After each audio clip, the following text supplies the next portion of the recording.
part 2 of the Phoenix real estate market update for May and going into June.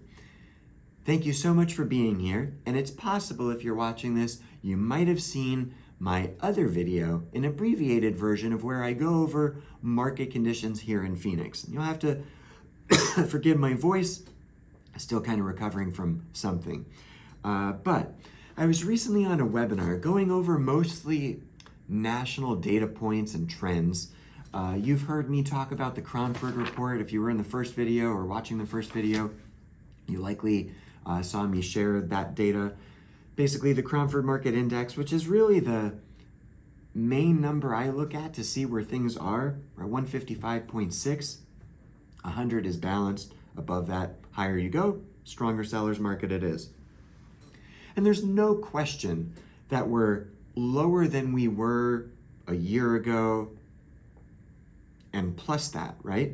If we were having this conversation May of last year, rates were starting, they were already on the rise, but the market was changing. We didn't realize what it would do, but it did. But the point is, we're not near that point, nor do I think we'll get there again, nor do I want us to get there again. Like, that's not a healthy spot to be. Just like 2007 to whether it's 10, 2012, 13, whatever, specifically 2007 to probably 10, that wasn't a healthy spot either. Like, buyers around that time probably were delighted that prices were so low, but that's not a good market. And when homes are appreciating 20+%, or let's even just say 10+% a year, I don't even know if that's great. Certainly, if we get into the 20s, 30s, and 40%, that's just insane. So that's not healthy.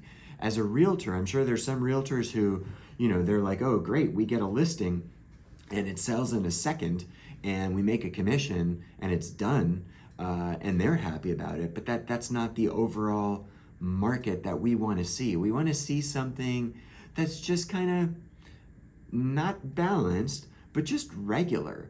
And by regular, I mean, 4 to 5% appreciation annually. That's kind of just considered average, and that's good. Again, if you're a buyer, you want to buy when prices are lower, of course, but that's just a healthy market. Like, we should expect that. So if you guys get a chance, again, Cromford report here, I'm all about data. So anytime I can find data that I think is legitimate, I'm going to share it. I just came across this organization. I've heard about them before, but someone shared a webinar with me and I wanted to share some of the stuff that they did with us. And I know this isn't on screen. My video editor is off, so unfortunately, this isn't a very flashy video. It's just me talking, and hopefully you find value in this. But it's called MBS Highway, and I strongly suggest you check them out. If you want to see what I'm going to talk about here, just let me know and I can send you the different pictures and all that kind of stuff. It's really quite fascinating. But the first one is called Betting Against the Champ. And basically the champ means real estate. This is appreciation tracking for the past 81 years, so 1941. So since it's been tracked, I know it would be 82 years, but we don't have 1941's numbers. We're just talking 1942 and on. But anyway, the record is 73, 7, and 1, which means for 73 of those years, real estate has appreciated. 7 years, it's depreciated. 1 year, it was just flat zero.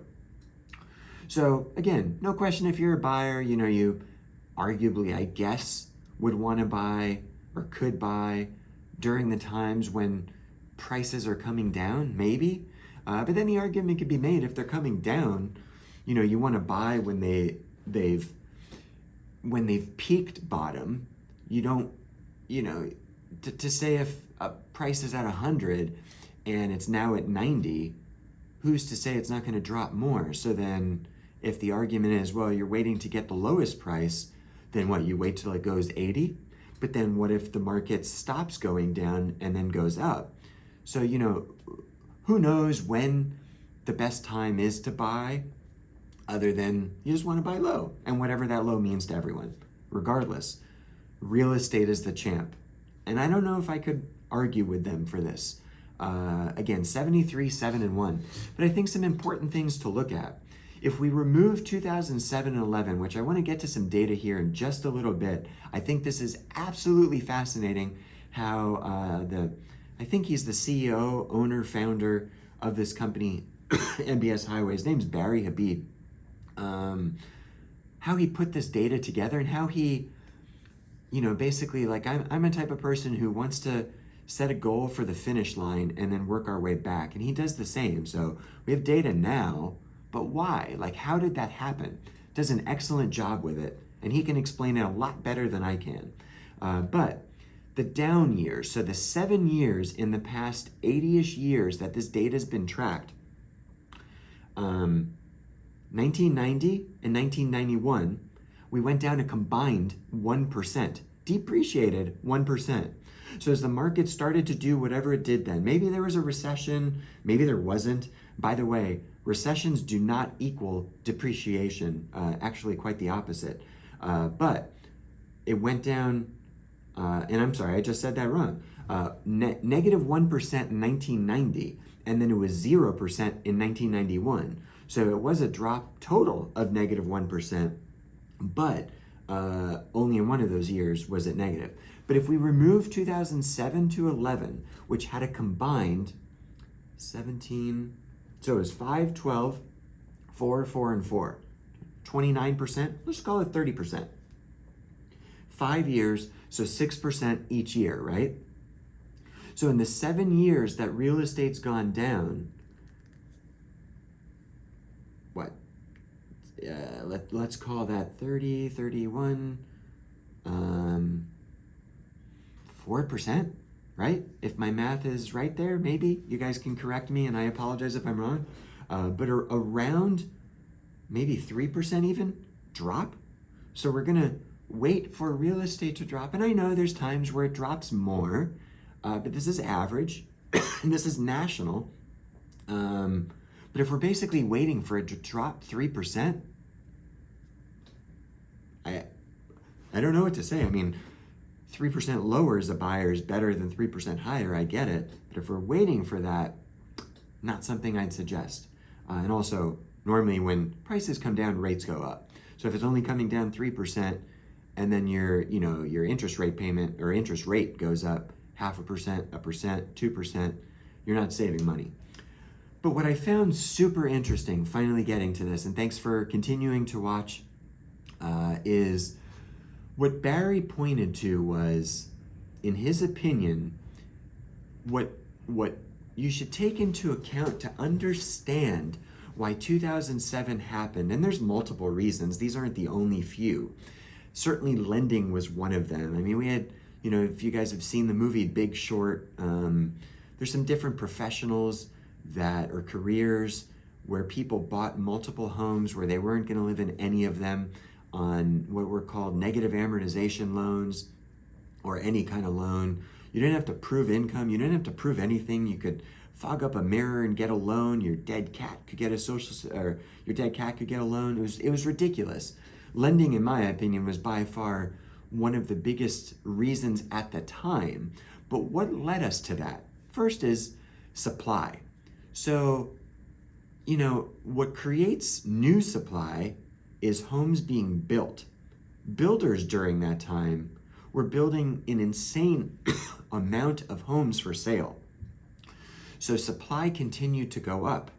So for those that want to think and say that our market right now, we're in this bubble, or we were in a bubble and then it popped, but then we're in the bubble again and it's going to pop again, like people like to say every year, is we have a supply problem now, but on the flip side, supply is low.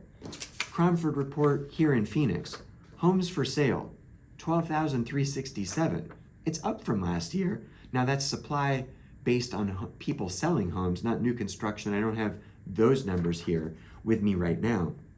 But if we look at those numbers, it's very interesting to see how many homes were actually being built. And then if we're looking at demand as to buyers that can enter the market, what is that buyer? It's a potential family, let's just say. But more importantly, I think Barry said the median age for a buyer either then or now was 33, which I thought was very interesting. So then what do you do with that data? Well, he took it back 33 years. This is not a political statement at all. But if we go back 33 years from 2007, whatever that exactly is, 1974, I guess, and I don't want to be quoted on the year or the exact law or whatever. And again, this is not a political statement. I'm not going to get into that. But around that time, I believe, is when abortions became legal. So many things happened, but one of those is less people were born, in theory. Assuming that people got abortions, again, not a political statement, is that then, if we fast forward 33 years, assuming that's the median age, there's less demand in the marketplace. So supply goes whew, demand doesn't go whew, but it comes down. So I thought that was very interesting to look at. And again, there's other things to look at, like, lending and all that stuff. I'm not saying Barry didn't talk about that. He talked about everything. But as far as looking at supply and demand, that was really, really interesting. And I would encourage you that if you're one of those people that think we're in a bubble again, like we were last year when prices came down, to remember, on average, when prices come down nationally, it's about 3 to 4%. And I'd have to look at the chart again to see what they go up on average, but I think it's around 4 to 5%. Is remember, if we're entering a recession, recessions historically, if we remove 2007, equate to about a 4% annual appreciation during a recession, and annually and nationally. So even if we go down, even if the market enters or the economy enters a recession, real estate is still likely to appreciate. And we're still governed by supply and demand, which now coming back to Phoenix, we're looking at, I'm still looking at data from Barry's webinar and trying to remember if there's other stuff that I wanted to cover in this video, which at this point, I think I'll leave it at that.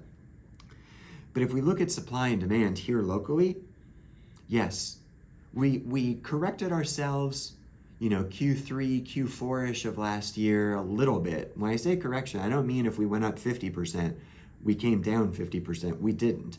I don't know the exact numbers, and maybe it's around 20% in some areas. We're starting to see some of that already come back right now. So, could we then see it again? Sure. But keep this in mind, as I touched on briefly earlier. If interest rates come down, which we are expecting that they will, more people in theory enter the marketplace because now they can either afford a home or afford more home, and potentially more sellers enter the market, not new supply necessarily because it's still a resale home, but it still creates a situation where supply is low, demand is high, prices go up. I hope we don't see 20+% appreciation again. Is 10 to 15 doable, realistic, possible? Is 5% realistic? Absolutely. Annual appreciation this year in Phoenix? Yes. So coming back full circle, if you're a buyer thinking about buying a home, you're renting a home right now or an apartment, strongly encourage you to look at buying sooner than later. I'm not the type of realtor that will say, go out and buy, because I also think you should only buy when you find the right home. But I also think you shouldn't try to time the market. And if you try to wait for the market to come down, it's probably not going to work in your favor. So it's not a buyer's market, but it still can be a good time to buy. And rates are expected to come down. So might be some bidding wars, but that's the nature of the beast. If you're a seller, could you wait to sell? Sure, but there might be more homes for sale. Still a low amount, but there might be more. So I would encourage you, if you're a seller, to get your home on the market sooner than later, because sure, supply might come down. It could go up. We don't know. But the data is pointing to supply coming down, which helps you for pricing, but we just don't know. And I don't mean to sound conflicting. I firmly believe now is a better time to do any real estate transaction than not. Not because of a commission, but because it's just not worth timing anything or waiting. So, thank you so much. Hopefully you've made it all the way through. Hopefully you have found value in this. When I watched the webinar, I certainly did. I thought it was fascinating. And I'm very grateful to have these types of data sources to provide to you. And drop a comment below. Let me know what you think. If you're looking to buy or sell, let me know. In any area, I can help you. This is just for Phoenix. I don't know about data in other areas, but here in Phoenix, this is what my belief is as a professional realtor. So thanks for watching. Enjoy the rest of your day.